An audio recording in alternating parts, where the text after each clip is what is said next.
Hi friends, welcome back to channel. Today நம்ம என்ன video பார்க்க போகிறோம் அப்படின்னா, நீங்கள் கேட்ட கொஸ்டின் தான் ஒரே ஒரு கொஸ்டின் தான். அதுக்கான ரிப்ளை வீடியோ தான் இது. சும்மா சின்னதாக தான் இருக்கும் வீடியோ வந்து பார்த்தீங்க அப்படின்னா, சின்னதாக தான் இருக்கும். கொஞ்சம் அட்ஜஸ்ட் பண்ணி பார்த்துக்கோங்க. என்ன கொஸ்டின் பார்த்தீங்க அப்படின்னா, நம்ம லைவ் வந்து டெய்லி பார்க்குறவங்களுக்கு வந்து அது தெரிஞ்சிருக்கும்.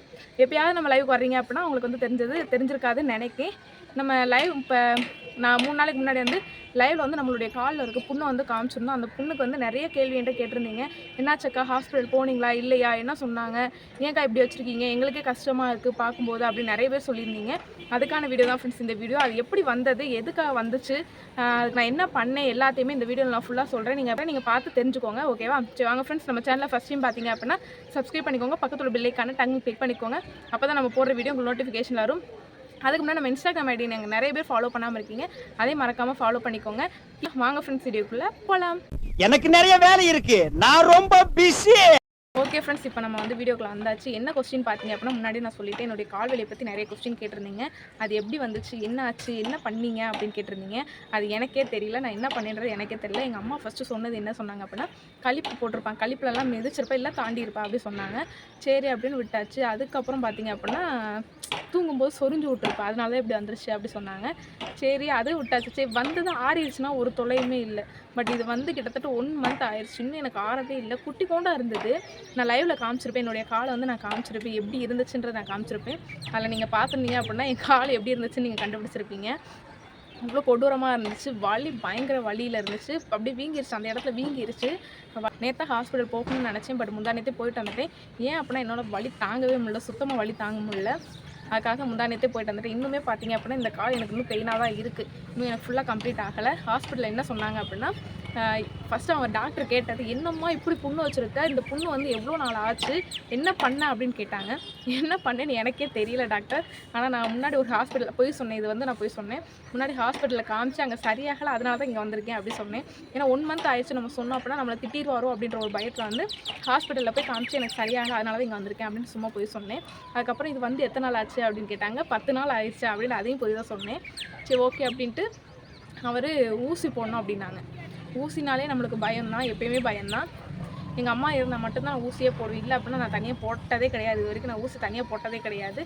ப்ரெக்னெண்ட்டாக இருந்தப்போ மட்டும்தான் ஒரே 1 டைம் வந்து அந்த பிளட் டெஸ்ட் எடுப்பாங்கல்ல, அப்போ மட்டும்தான் போட்டிருக்கேன். இல்லை அப்படின்னா எங்கள் அம்மா எல்லாம் நான் ஊசி போட்டதே கிடையாது. வெளியில் சொல்ல கொஞ்சம் வெக்கமாக தான் இருக்குது, கஷ்டமாக தான் இருக்குது, இருந்தாலும் அட்ஜஸ்ட் பண்ணிக்கோங்க. பட் அதுதான் உண்மை, எனக்கு ஊசினாலே பயம், அதனால் நான் போட மாட்டேன். அம்மாவும் இருந்தாங்க. சரி ஒரு ஊசி தானே அப்படின்னு விட்டேன். கடைசி திருப்பி கூப்பிட்டு இன்னொரு ஊசி வேறு அப்படின்ட்டாங்க. எனக்கு கடுப்பாக போச்சு. ஐயோ என்னடா இத்தனை ஊசியை போடுறாங்க அப்படின்ட்டு இருந்துச்சு.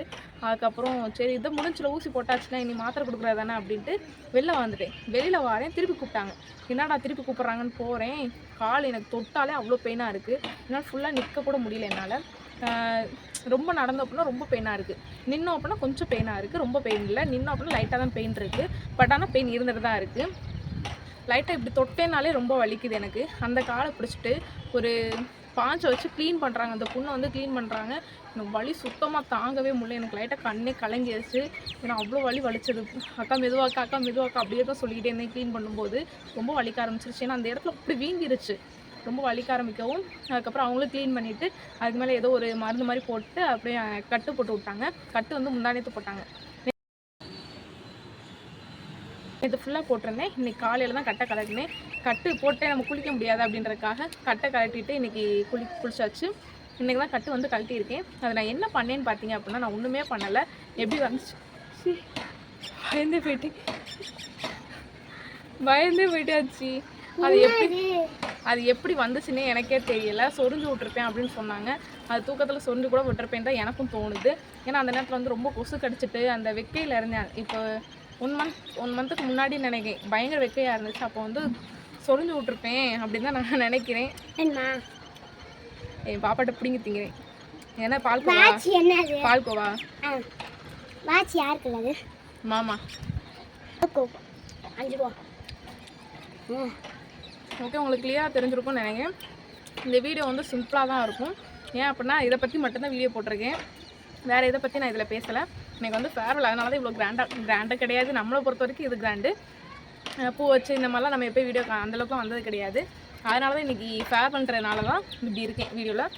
மார்னிங் நம்ம ரெடி ஆகும்போது உங்களுக்கே தெரியும், அவசரமாக ரெடி ஆகிக்கிட்டு இருப்பேன், அப்போல்லாம் வீடியோ எடுக்க முடியாது. அதுக்காக தான் முடிச்சுட்டு வந்துட்டு இப்போ ஃப்ரீ ஆகிட்டு இப்போ உங்களுக்கு வீடியோ எடுத்துகிட்டு இருக்கேன். ஓகே ஃப்ரெண்ட்ஸ், இந்த வீடியோ உங்களுக்கு பிடிச்சிருக்கும்னு நினைக்கிறேன். பிடிச்சது அப்படின்னா லைக் பண்ணுங்கள், ஷேர் பண்ணுங்கள். பாய். நெக்ஸ்ட் ஒரு சூப்பரான வீடியோவில் பார்க்கலாம். பாய்.